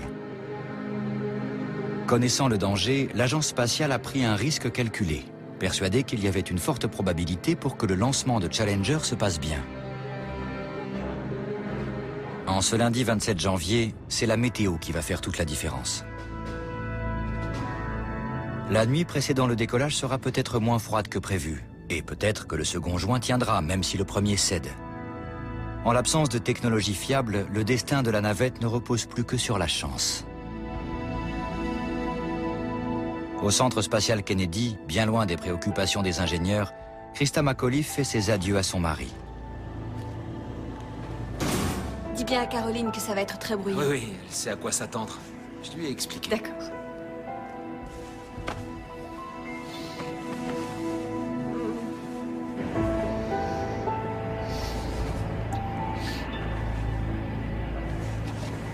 C'est la 3e fois qu'on se dit au revoir.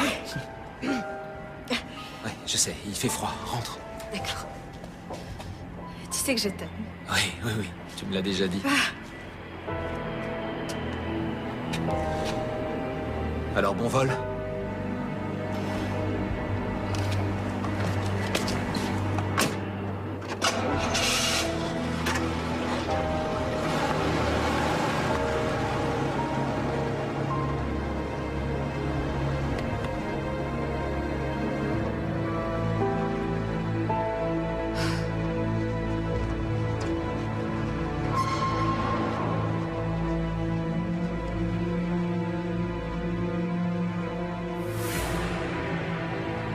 Avant minuit, la température tombe à 0 degré et continue à descendre. le commandant Dick Scobie et son équipage sont persuadés qu'il n'y aura pas de lancement le lendemain. Il avait déjà fait froid dans la journée, mais la nuit précédant le décollage, les températures étaient devenues glaciales. Donc Dick m'avait dit qu'il ne partirait pas le lendemain.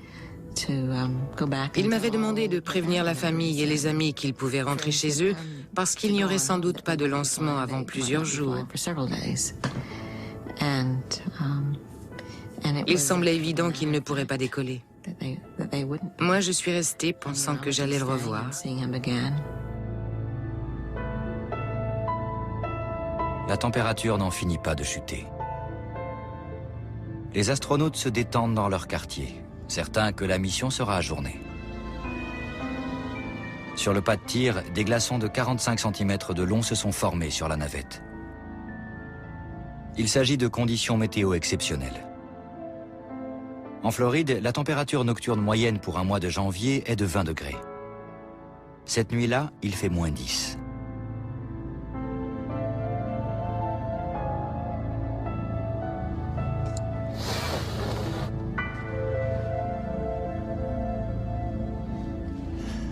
En dépit de ce froid record, Challenger va décoller.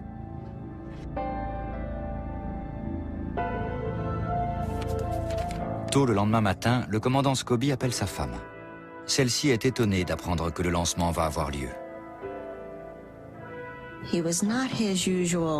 Dick n'était pas comme d'habitude.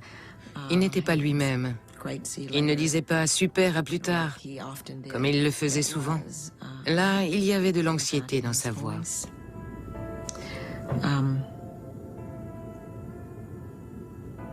Au revoir, chérie. À dans une semaine.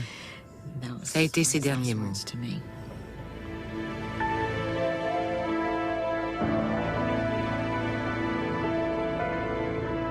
Au lever du jour, la température avoisine 0 degré. La NASA a une fenêtre de tir de 4 heures. La matinée s'annonçant ensoleillée, il décide de repousser le décollage de 2 heures pour permettre aux températures de remonter un peu.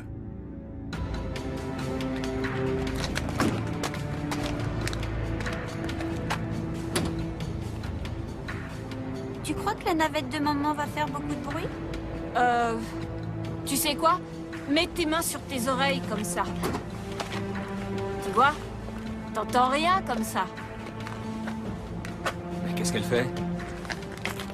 Allez, venez.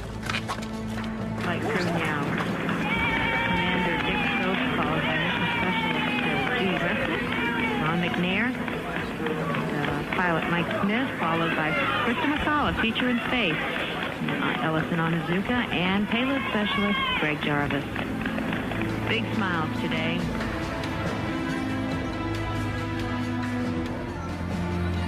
OTC, PLT radio check. PLT, this OTC, I copy you 5 by, how me? Okay, guys, we're on clear, good morning. Good morning, Mike. We're ready today. Slowly. The teacher observer, Krista McAuliffe, has been handed an apple by the closeout crew. Good morning, Krista. Hope we go today. Good morning, hope so too. OTC, PS2 radio check. Les parents de Krista et les familles des astronautes sont venus au centre spatial pour assister à l'événement.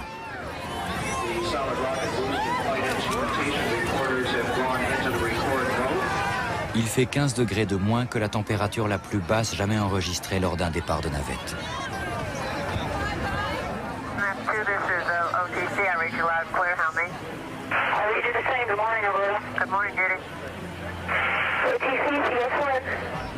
Dans les bureaux de Morton Sayokol, à 3000 km de là, Roger Boisjoli s'apprête à assister au lancement, la mort dans l'âme. Bonjour Greg. Bonjour Roberta, comment ça va? Bien. On est prêt à partir. 30 secondes avant la mise à feu, les ordinateurs de la navette prennent la relève du compte à rebours pour régler les ultimes paramètres.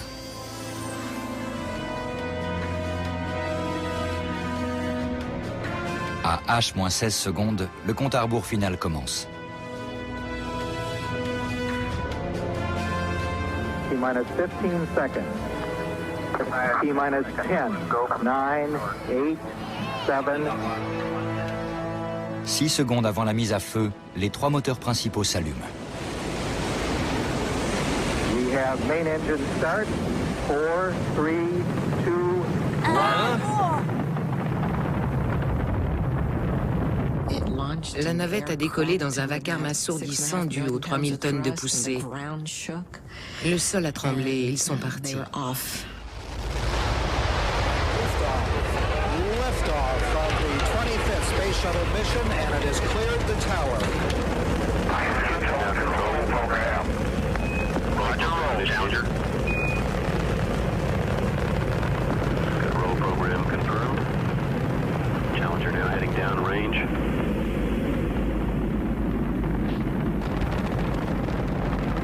Personne ne remarque un petit nuage de fumée noire à la base du propulseur droit.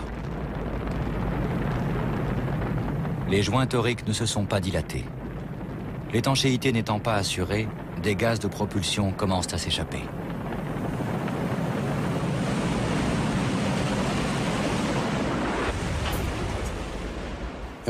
Après la mise à feu, quand la navette a quitté la rampe de lancement, j'ai dit à Bob, on dirait qu'on a échappé au pire.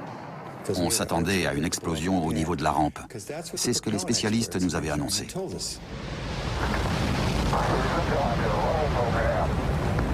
Roger, roll, Challenger. Roll program confirmed. Challenger now heading down range. Engines beginning throttling down now at 94%.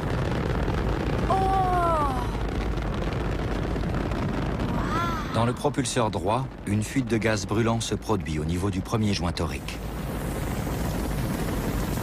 56 secondes après le décollage, toute une portion du premier joint a été carbonisée. Et les gaz s'échappent à présent à travers le second joint.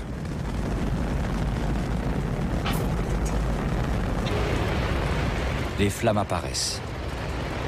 La paroi du propulseur est en train de brûler, formant un trou qui s'agrandit de plus en plus. 61 secondes. Les flammes viennent lécher le réservoir externe qui contient 1,5 million de litres d'hydrogène liquide.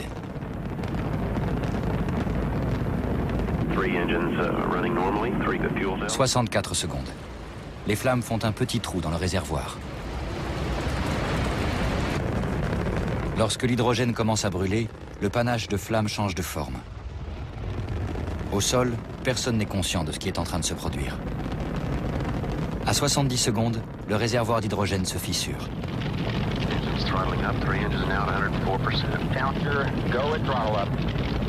72 secondes, 3 dixièmes.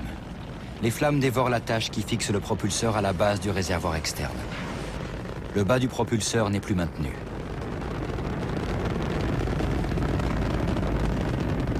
« 72 secondes, 5 dixièmes. Le nez du propulseur pivote violemment. Une énorme secousse ébranle Challenger. 72 secondes, 6 dixièmes. De l'hydrogène s'échappe du réservoir, à l'endroit où l'attache a brûlé. 72 secondes, 9 dixièmes. Les instruments de la navette s'affolent. La pression d'hydrogène est en chute libre. 73 secondes, 1 dixième. Le dôme arrière du réservoir d'hydrogène se détache. La poussée des gaz le propulse dans le réservoir d'oxygène situé plus haut. Au même moment, le nez du propulseur pivote vers l'intérieur, éventrant le réservoir d'oxygène. Oxygène et hydrogène se mélangent, et c'est l'explosion. «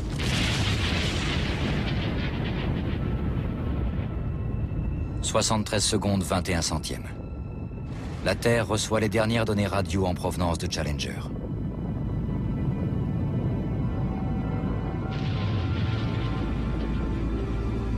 L'explosion projette la navette dans l'atmosphère à 2000 km/h.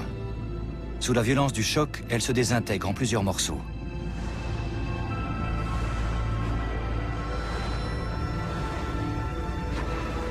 La partie avant où se trouve l'équipage se détache d'un seul bloc. À l'intérieur, les astronautes sont toujours en vie et peut-être même conscients. Ce n'est qu'à ce stade que les personnes au sol comprennent qu'un drame vient de se produire. Subitement, quelque chose a changé. Ensuite, la navette a explosé en 1000 morceaux. Et nos cœurs avec.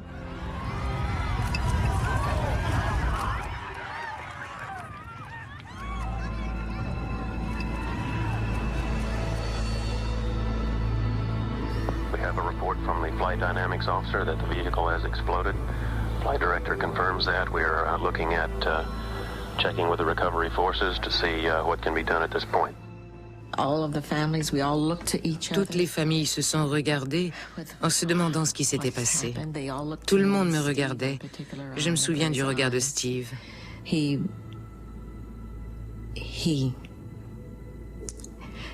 Lui aussi était sous le choc. On était abasourdis. Bouche bée.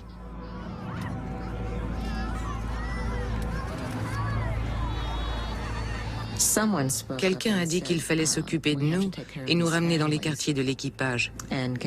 Donc on nous a mis dans un bus.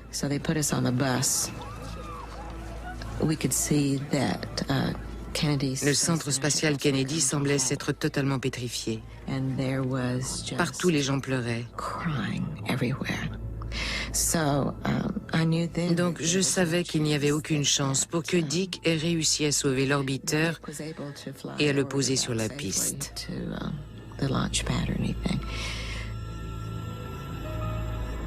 Au moins 3 des membres d'équipage ont réussi à activer leur réserve d'oxygène de secours. Mais l'habitacle a certainement été dépressurisé. Il est probable que les astronautes aient perdu connaissance au bout de quelques secondes. Depuis une altitude de 20 000 mètres, il a fallu quasiment 2 minutes à l'habitacle pour retomber. Il s'est abîmé en mer à 320 km/h. Il ne pouvait y avoir de survivants. Je suis allée dans la chambre de Dick et j'ai trouvé... D'abord, je suis allée dans sa chambre pour pleurer en privé.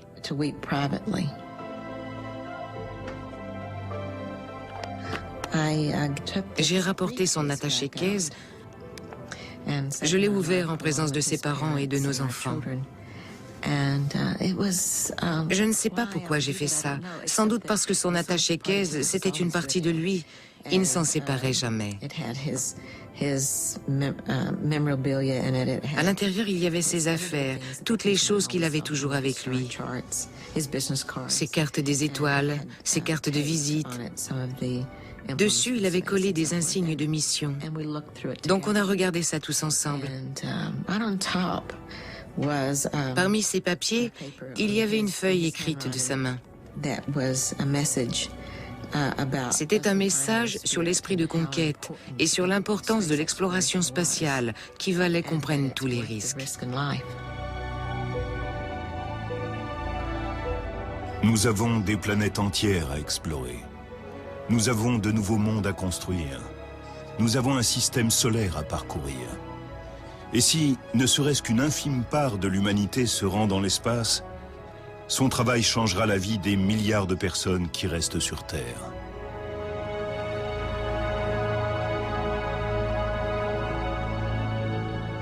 Trois jours après la tragédie, le président Reagan parle au nom de toute l'Amérique endeuillée. We come together today to mourn the loss of 7 brave Americans. Sometimes when we reach for the stars, we fall short. But we must pick ourselves up again and press on, despite the pain. The best we can do is remember our 7 astronauts, our Challenger 7. Remember them as they lived, bringing life and love and joy to those who knew them, and pride to a nation.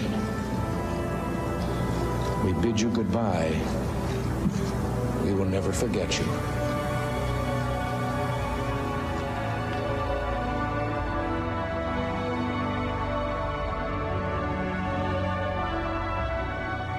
Le 2 mai 1986, la commission présidentielle se réunit pour la dernière fois et livre ses conclusions. C'était très approximatif.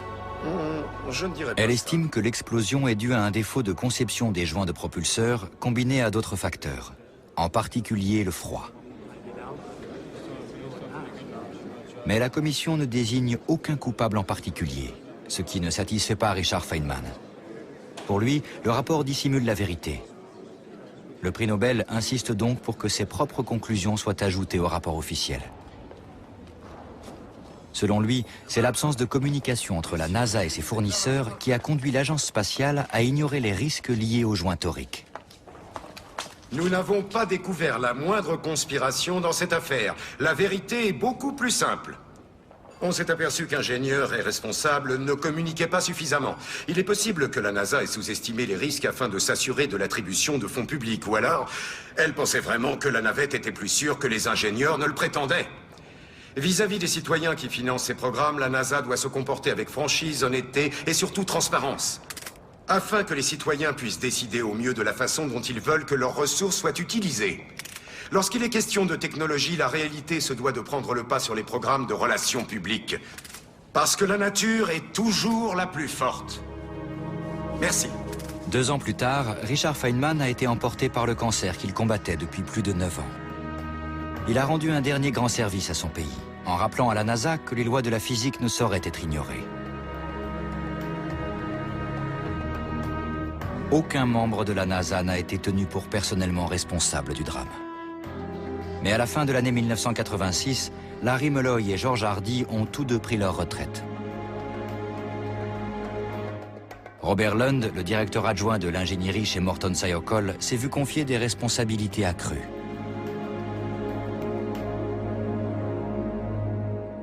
En définitive, c'est l'homme qui avait tout fait pour empêcher le lancement qui a fait les frais de la catastrophe. Le témoignage de Roger Boisjoli a irrémédiablement compromis ses relations de travail avec sa direction et ses collègues. Le stress l'a poussé à quitter définitivement Morton Sayokol quelques mois après le drame.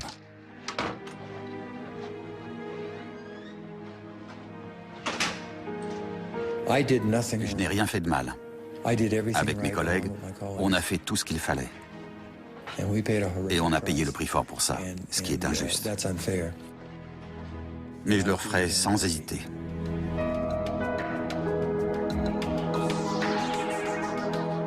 À la lumière des conclusions de la commission, la NASA a apporté des aménagements à ces navettes. Un système d'évacuation de l'orbiteur a été prévu et les joints toriques ont été repensés. Ils possèdent désormais une enveloppe chauffante qui les protège du froid et un 3e joint a été ajouté. Arnie Thompson, l'ami et allié de Roger Boisjoli, est resté chez Morton Sayokol jusqu'à sa retraite. Il a fait partie de l'équipe qui a redessiné les joints toriques.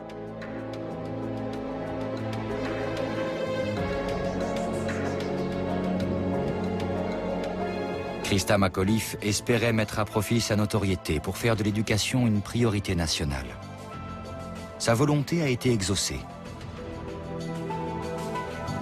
Les familles des astronautes ont fondé les Challenger Learning Centers, qui initient les enfants aux sciences spatiales, aussi bien aux États-Unis que dans le reste du monde.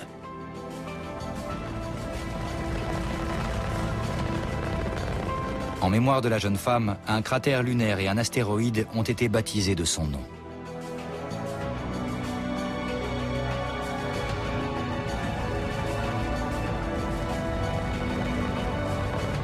Les vols spatiaux habités n'en sont encore qu'à leur balbutiement, et les navettes restent des engins expérimentaux.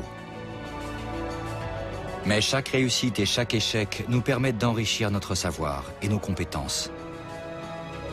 En 1963, le président Kennedy annonçait que l'Amérique enverrait un homme sur la Lune.